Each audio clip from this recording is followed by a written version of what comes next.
Let's move into indication and then extinguishing. So for we looked at our sensing elements and our sensing equipment. Now we're going to look at what does it do when that kind of when one of those elements gets triggered. So pretty short and sweet. We've got lights that'll come on. What kind of lights did we see when you did your lab? What kind of lights when you tested the various fire and overheat systems? What were the lights that came on? What's that? They're mostly red and orange. Red and orange tends to mean warning. Okay, they're a warning system. Okay, so a bunch of gray. Okay, well, if you're colorblind, sorry, can't help you. That's okay. I'm colorblind. When I did like the 747, the yellow and the green, I can't tell the difference. So that's green, but certain color on there. It might be yellow. Who knows? That's red. That's yellow. That's green. So, well, the top one means stop and the bottom one means go, and the one in the middle, I still don't know what it means, but nobody does. Yeah, it seems like.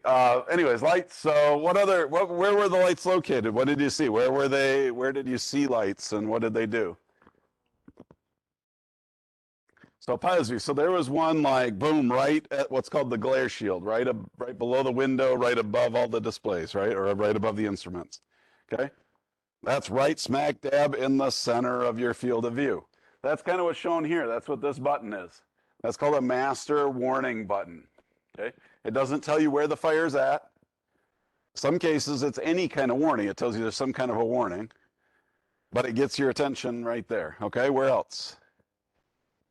We got a fire panel overhead that had, well, we had wheel well. What else? We had separate handles with a light for each engine, and I'm talking about the indication button. What other indications? There's one more kind of up there. What's the other thing that could catch fire easily? Wheel well, engines, the APU fire indication was up there.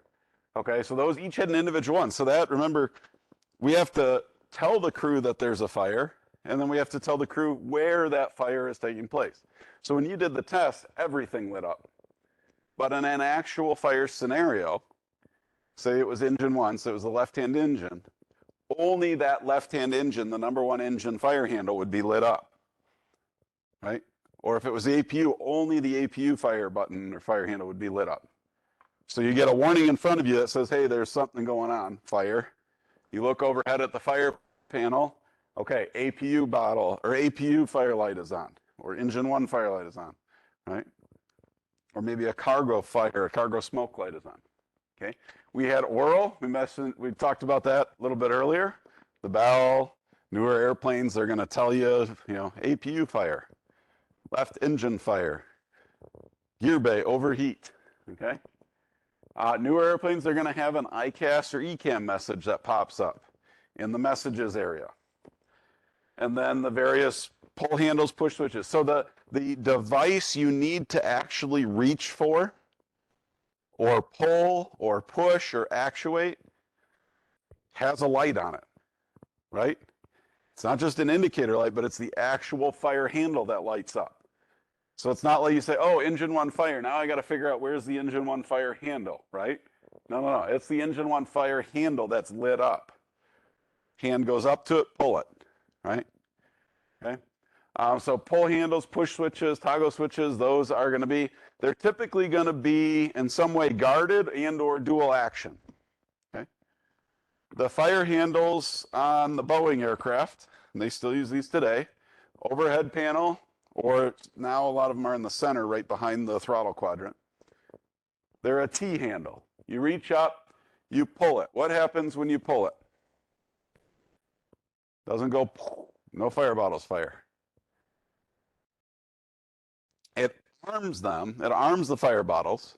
Other things it does, it'll close things like fuel valves.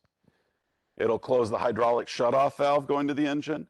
It closes the pneumatic bleed air valves, so if there's smoke, you don't want it being pumped up into the airplane. And it closes those valves at the firewall of the engine, where the fire zone is established, okay? and it arms the fire bottles, but it doesn't actually discharge them. Okay, that's one style. Another style is a push button.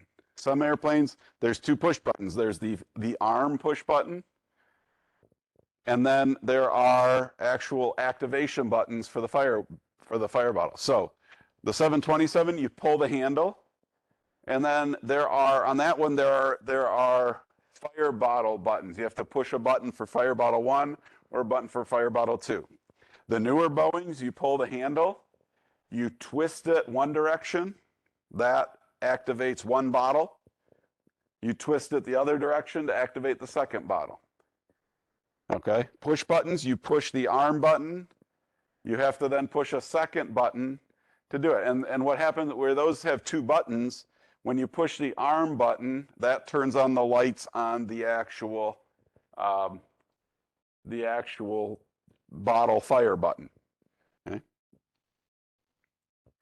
No. Okay, so there's our bottles. You can see like this bottle's got two squibs on it.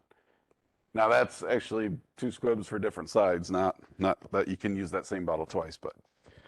Okay, so there's going to be a two-step process. So standard procedure, if we had a fire on one of our planes, it was not pull handle, twist, twist. It was pull handle, and then you were supposed to wait 15 to 30 seconds. Because remember, another aspect of these systems is there to indicate when the fire goes out. Okay, say an engine fire, you pull the engine fire handle. Closes the fuel valve, the hydraulic valve, any oil valves, closes the bleed air valve. That's going to shut the engine down because there's no more fuel going to it. Okay. It's going to cut off the fire fuel sources. You know, it's not just jet fuel, but the hydraulic fluid, the oil, right? What's going to happen? What's potentially going to happen at that point to the fire? It's going to burn itself out. It's going to extinguish. Do you think you need to activate a fire extinguishing bottle if it goes out? No, so that's where it provides an indication when the fire is actually out. So you pull the handle, the plane's not going to like burn to the ground and explode right away. I mean, these things are designed, if they have a fire in flight, you got like 30 minutes to get to the ground, right? So if you're out there taxiing, you get this. You got some time, don't panic, okay? So you pull the handle, you wait about 30 seconds. Then if you have a fire indication continuing, then you would twist the handle one direction. That would discharge a single extinguisher into that area. Okay, then you wait again and you see, does the fire go out? Okay, again, wait another 30 seconds to a minute. Okay, still got a fire light. Now we would discharge the second bottle. Okay, that's the idea behind them, is it's not supposed to be pull, boom, boom. And we had somebody do that one time. They were out run taxi, they got a fire indication, they blew everything. And then we opened up the cowling and there was no evidence of fire whatsoever. However, there were two fire loops that were crushed between, they weren't installed correctly and they got crushed underneath the cowling structure. Those fire bottles were $40,000 a piece. And they're not a refillable item. Even to service the ones that were refillable, to reservice them is anywhere from $10,000 to $20,000. What's that? That's a steal. I'm waiting for Zach to tell me he's got a guy. The other one I forgot to mention too is like these master cautions. When we were in the plane and you guys were doing your lab, when that master caution came on, you know, the caution came, or the warning came on, warning came on, the oral came on. What did you do so that you could think through what you were doing with the rest of the lab? You pressed either that button that was on the glare shield or overhead. That shut the bell off, but it kept the lights on, right, as long as you held the test switch. And it would keep the lights on as long as the fire is going. And that way you can think through the process of what's going on without that bell just rattling your head. Right. So the extinguishers, they can come in two basic forms. They can be portable or installed, and they're going to use various agents. So the most common that you'll hear nowadays is halon. And there's several different forms of it. Halon 1211, halon 1301. Probably I've probably seen halon 1301 more than anything. But halon is an oxygen displacing compound. It's fairly dense. When you pick up one of these, we had extinguishers about the size of a basketball. They're stainless steel or titanium. And when they were filled with halon, they weighed somewhere between 60 and 80 pounds. When they were empty, they weighed about 7 to 10 pounds. Ask me how I know. When you blow one, you have to replace it. So the halon itself is a very dense liquid. Now it wants to be a gas. When that enclosure, when you release it, it's going to instantly vaporize and turn to a gas, but it's a very heavy gas that displaces other gases like oxygen. And so it's oxygen displacing. It doesn't have any residue. It just floats away. In fact, it floats away up into the ozone layer and it destroys the ozone layer. So that's why they're controlled. They're non-conductive, so you won't get, they tend not to cause arcing. They're less, if you have an arc flash event going on, power is arcing, it's less likely to arc in a halon gas environment than in a nitrogen oxygen environment, okay? It's more resistive, it's more electrically resistive. Low toxicity to humans. Okay, now, toxicity does not mean it won't suffocate you. If you're inside a cargo bay and the door is closed and a halon bottle goes off and it fills the cargo bay with halon instead of oxygen and nitrogen, you will die. But not because you got poisoned by the halon, it's because you suffocated due to lack of oxygen. Okay? So don't take low toxicity to mean not potentially hazardous. It just means that if you're in open air and it goes, it's not really going to bother you. Okay? Minimal there. Now, the one bad thing is it does react with burning metals, like lithium-ion batteries. You see why they're so worried about lithium-ion batteries in the cargo hold? The thing that's designed to put out cargo fires, most cargo holds are extinguished with halon, doesn't put out a lithium-ion battery fire. It actually makes it worse. So that's why they're so adamant that they don't want lithium-ion batteries down in the cargo hold. Okay. Other things you can have, inert gases. CO2 is the most common. Again, it's oxygen displacing, no residue. It is cooling, but it's not temperature stable. The bottle pressures vary all over the place with temperature changes. Some things use water. Typically up in the cabin, the portable extinguishers we have are water. It's non-toxic, it's cooling. That's great for things like paper fires, putting out a cigarette. Somebody's clothes are on fire. It's good, it's going to help put the fire out and cool the area. But it leaves behind water, right? So it's messy and water can cause corrosion over time. Dry powder, that's what's in, I don't have really extinguishers in the classroom. They're all out in the hallway. Dry powder is what's in all the fire extinguishers around the building here. Okay? Biggest issue, anyone ever set one of those off? Looks like a chalk factory exploded, right? Leaves dry powder everywhere. It's monoammonium phosphate. What do we know about ammonia and phosphorus? Any ideas? There's the chemical symbol for it. Ammonia and phosphorus both are highly reactive with metals and cause corrosion. Okay, they're not reactive like cause a fire reactive, although you can't really use these on a metal fire very well. But they are corrosive. So what they basically do, that powder, when it's on a surface, it creates a barrier between the fuel and the oxygen. Okay, so now the fire can't. Fire occurs at that border. If a piece of paper is on fire, the flame is right where the oxygen touches the paper. Okay? It's not down in the paper, it's not up in the air above it, it's right at that surface. So if you can put a barrier layer on there, that's going to separate the oxygen from the fuel. So that's what this stuff does. But it's not very common because of these, the residue and the corrosion issues.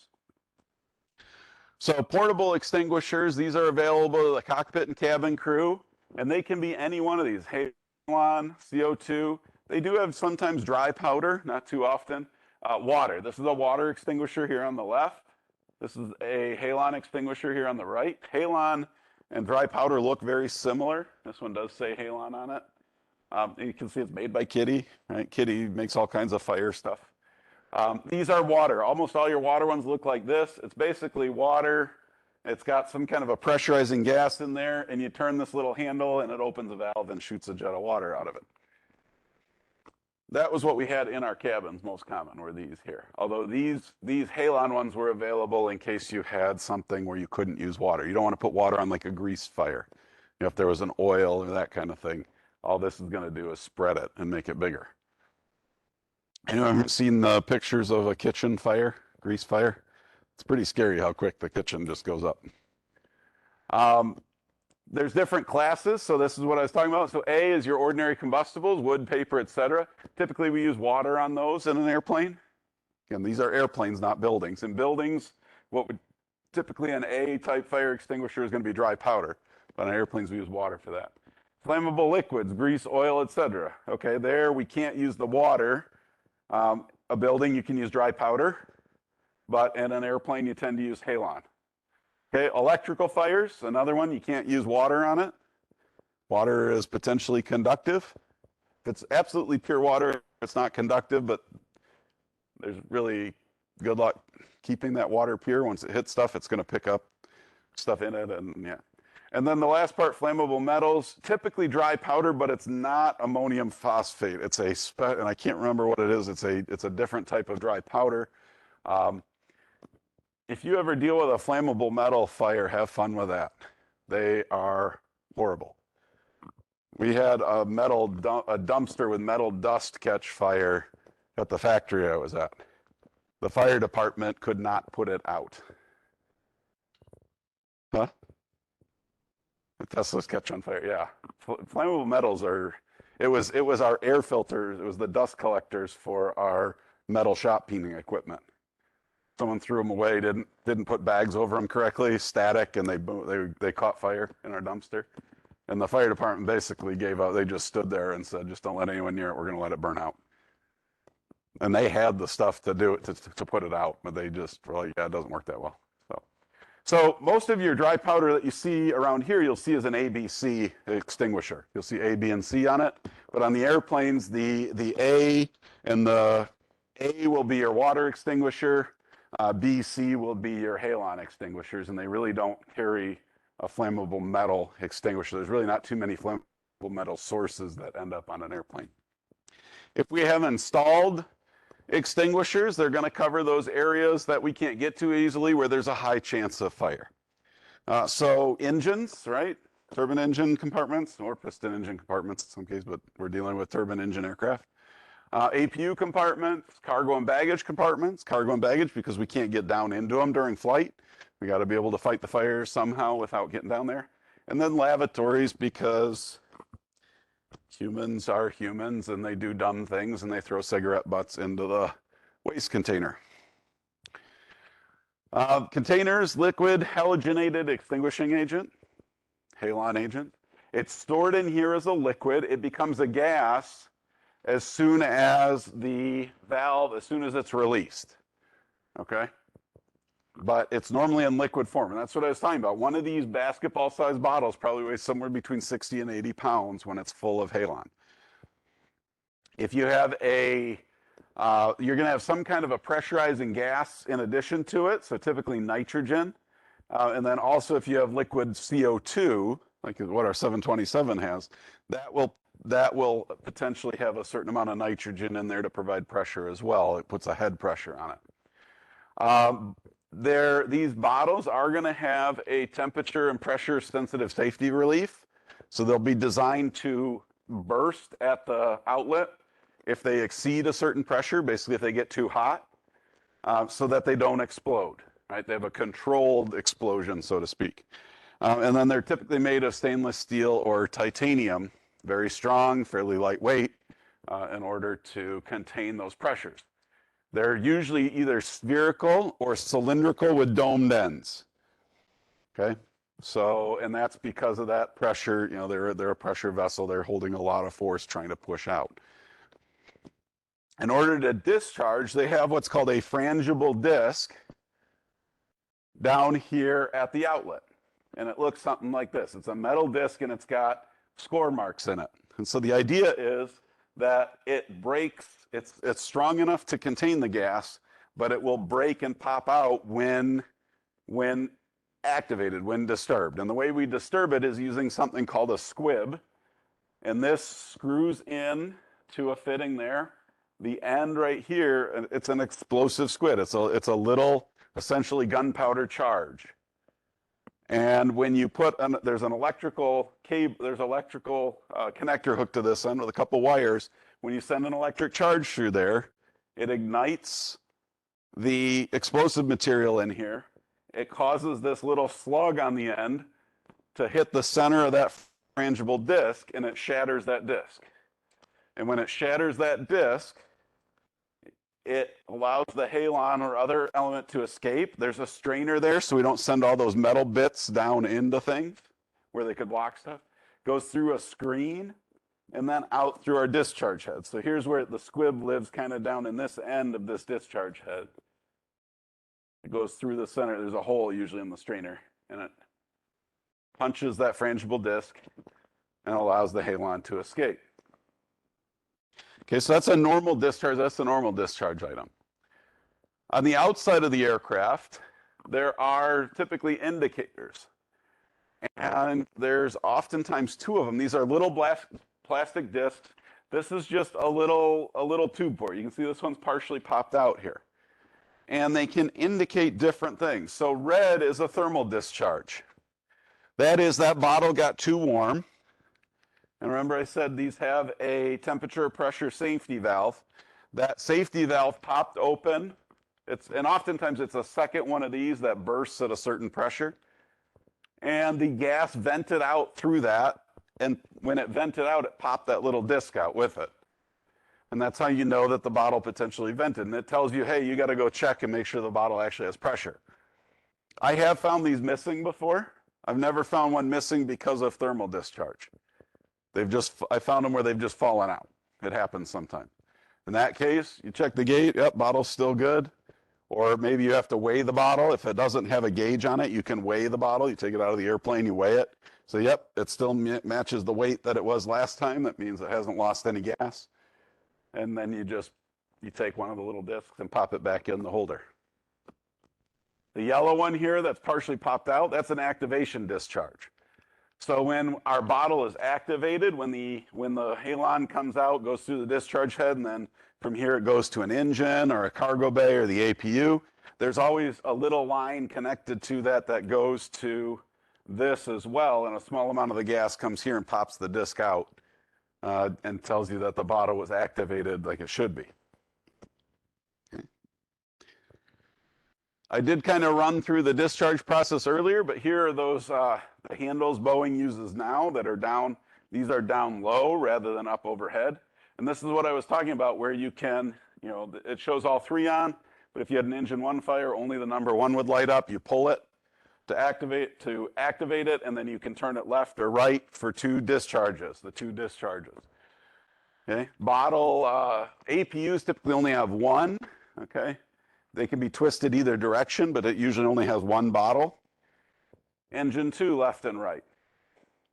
Here's an example. It's not a great picture, but here is the engine fire. This is in front of the pilot and the co-pilot for engine one and engine two, and then here's the APU. But in order to do these, this red light would come on. That would tell you the engine has a fire. You flip the guard up, push the button in. That's the arm button. That closes the valves, all that stuff. When you push that button, this green light and this green light come on. And those are your two bottles. So if you push the left bottle, it'll do this bottle. If you push this one, it'll discharge that second bottle. Okay. There are often two bottles for two engines, but some of the Airbuses have two bottles each side. But if you only have two bottles for two engines, when I press like an arm button or when I pull this left handle, I can discharge either bottle. That tells it which direction to go. Or like the 727 out there actually has two bottles for three engines. So you turn that handle, that sends that charge to the squib, bursts the frangible disc, allows the agent to flow to the location of the fire, and you discharge those bottles independently. And so the way that works is you'll have two bottles, and you can see here, this is one configuration. So there's two bottles, they each have two outlets. The one outlet on bottle 1 and one outlet on bottle 2 tee together to go to the left engine. One outlet on bottle 1 and one outlet on bottle 2 tee together to go to the right engine. Okay? So if I pull my handle for the left engine, that basically says if I twist it one way, it's going to fire this squib. If I twist it the other way, it's going to fire this squib right here. Okay? If I pull the handle for the number 2 engine, if I twist it one way, it's going to fire this squib. If I twist it the other way, it's going to fire this squib. So see how you can route two bottles to two engines? You have two shots to go to either engine. A little bit bigger picture. So the likelihood of a secondary multiple engine fires is very low. So that's why you don't have two bottles per side. Now, like the Airbus, who did the A320? Where's the A320 group? That had two bottles per engine, right? Had two in the left pylon, two in the right. That's a little bit of an oddball, but that's a little bit different setup.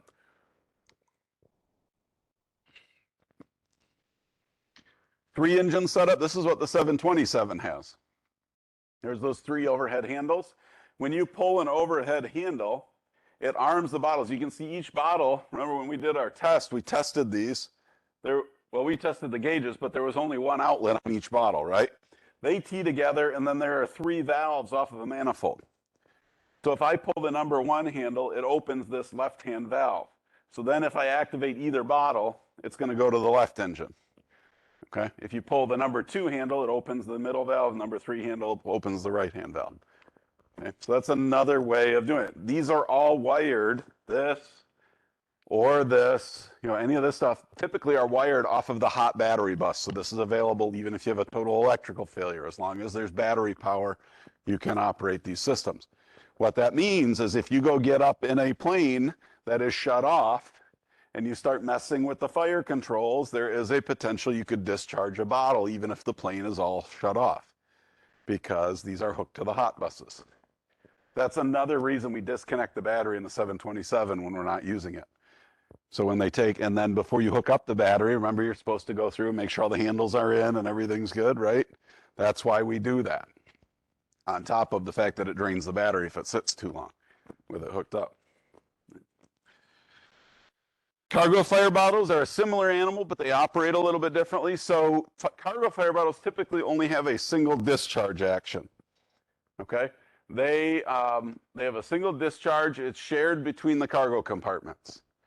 But you have multiple bottles. And so what happens here is 2 or more bottles are going to be activated simultaneously. And one of those bottles, or one or more of those bottles, are going to be a quick discharge bottle. So if we have this here, we've got a forward cargo compartment aft. So if we discharge to the forward, it opens these valves here. Bottles, these high discharge bottles, both fire off immediately, send a big burst of suppression material into the cargo compartment. That puts out the fire. At the same time, our low rate discharge bottle or bottles also activate, but they continue to release halon for anywhere from 30 minutes to 2 hours, depending on the aircraft. And what that'll do is that is going to keep that fire from reigniting while the plane is able to get to the ground and land. Okay? Minimum of 3 hours for some of your longer flights. So, and they look like that. Okay.